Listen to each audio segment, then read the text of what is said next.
முதல் வாசகம். தூய முத்தம் கொடுத்து ஒருவர் மற்றவரை வாழ்த்துங்கள். திருத்தூதர் பவுல் ரோமேருக்கு எழுதிய திருமுகத்திலிருந்து வாசகம். அதிகாரம் 16 இறைவசனங்கள் 3 முதல் 9 முடிய மற்றும் 16 மற்றும் 22 முதல் 27 முடிய. சகோதரர் சகோதரிகளே, கிறிஸ்து இயேசுவுக்காக என்னோடு சேர்ந்து உழைக்கின்ற பிரிஸ்காவுக்கும் அக்கில்லாவுக்கும் என் வாழ்த்து. அவர்கள் என் உயிரை காக்க தலை கொடுக்கவும் முன்வந்தார்கள். அவர்களுக்கு நான் நன்றி செலுத்த கடமைப்பட்டிருக்கிறேன். நான் மட்டுமல்ல, பிற இனத்து திருச்சபைகள் அனைத்துமே நன்றி செலுத்த கடமைப்பட்டிருக்கின்றன. அவர்கள் வீட்டில் கூடும் திருச்சபைக்கும் வாழ்த்து சொல்லுங்கள். என் அன்பார்ந்த எப்பயணத்துக்கும் வாழ்த்து கூறுங்கள். ஆசியாவில் கிறிஸ்துவை முதல் ஏற்றுக்கொண்டவர் இவரே. உங்களுக்காக பாடுபட்டு உழைத்த மரியாவுக்கு வாழ்த்து தெரிவியுங்கள். என் உறவினர்களும் உடன் கைதிகளுமான அந்திரோனிக்கும் யூனியா ஆகியவர்களுக்கும் என் வாழ்த்துக்கள். திருத்தூதர்கள் இவர்கள் பெயர் பெற்றவர்கள்.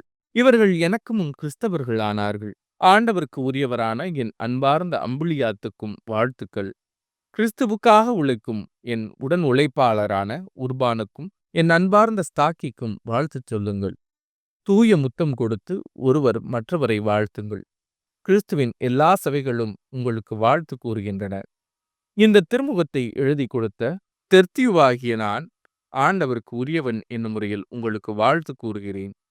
நான் தங்குவதற்கும் சபையினர் அனைவரும் ஒன்று கூடுவதற்கும் தம் வீட்டில் இடமளிக்கிற காயு உங்களுக்கு வாழ்த்து சொல்கிறார்.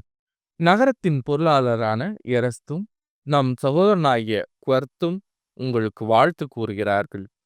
இயேசு கிறிஸ்துவை பற்றி நான் பறைசாற்றும் நற்செய்திக்கு ஏற்ப வாழ கடவுள் உங்களை உறுதிப்படுத்த வல்லவர்.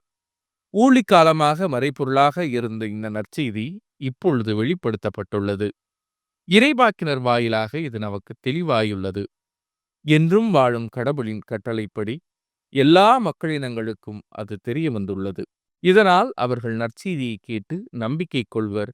ஞானமே உருவாகிய கடவுள் ஒருவருக்கே இயேசு கிறிஸ்துவின் வழியாய் என்றென்றும் மாட்சி புரித்தாக. ஆமேன். இது ஆண்டவரின் அருள்வாக்கு. இறைவா உமக்கு நன்றி. பதிலுரை பாட. என் கடவுளே, என் அரசே, உம் பெயரை எப்பொழுதும் போற்றுவேன். நாள்தோறும் உம்மை போற்றுவேன். உமது பெயரை என்றும் எப்பொழுதும் புகழ்வேன். ஆண்டவர் மாண்புமிக்கவர், பெரிதும் போற்றுதலுக்குரியவர். அவரது மாண்பு நம் அறிவுக்கு எட்டாதது. என் கடவுளே, என் அரசே, உம் பெயரை எப்பொழுதும் போற்றுவேன். ஒரு தலைமுறை அடுத்த தலைமுறைக்கு உம் செயல்களை புகழ்ந்துரைக்கும். வல்லமை மிகு உம் செயல்களை எடுத்துரைக்கும். உமது மாண்பின் மேன்மையையும் மாட்சியும் வியத்தகு உம் செயல்களையும் நான் சிந்திப்பேன். என் கடவுளே, என் அரசே, உம் பெயரை எப்பொழுதும் போற்றுவேன். ஆண்டவரே, நீர் உருவாக்கிய யாவும் உமக்கு நன்றி செலுத்தும். உம்முடைய அன்பர்கள் உம்மை போற்றுவார்கள். அவர்கள் உமது அரசின் மாட்சியை அறிவிப்பார்கள். உமது வல்லமையை பற்றி பேசுவார்கள். என் கடவுளே, என் அரசே, உம் பெயரை எப்பொழுதும் போற்றுவேன். நற்செய்திக்கு முன் வாழ்த்தொலி. அல்லேலூயா, அல்லேலூயா. நம் ஆண்டவர் இயேசு கிறிஸ்து செல்வராயிருந்தும் அவருடைய ஏழ்மையினால் நீங்கள் செல்வராகுமாறு உங்களுக்காக ஏழையானார். அல்லேலூயா. நற்செய்தி வாசகம். யார் உங்களை நம்பி உண்மைச் செல்வத்தை ஒப்படைப்பார்? லூக்கா எழுதிய தூய நற்செய்தியிலிருந்து வாசகம். அதிகாரம் 16 இறைவசனங்கள் 9 முதல் 15 முடிய. அக்காலத்தில் இயேசு தம் சீடர்களுக்கு கூறியது, நான் உங்களுக்கு சொல்கிறேன், நேர்மையற்ற செல்வத்தை கொண்டு உங்களுக்கு நண்பர்களை தேடிக் கொள்ளுங்கள். அது தீரும் பொழுது அவர்கள் உங்களை நிலையான உறைவிடங்களில் ஏற்றுக்கொள்வார்கள். மிகச் சிறியவற்றில் நம்பத்தகுந்தவர் பெரியவற்றிலும் நம்பத்தகுந்தவராயிருப்பார். மிகச் சிறியவற்றில் நேர்மையற்றவர் பெரியவற்றிலும் நேர்மையற்றவராயிருப்பார்.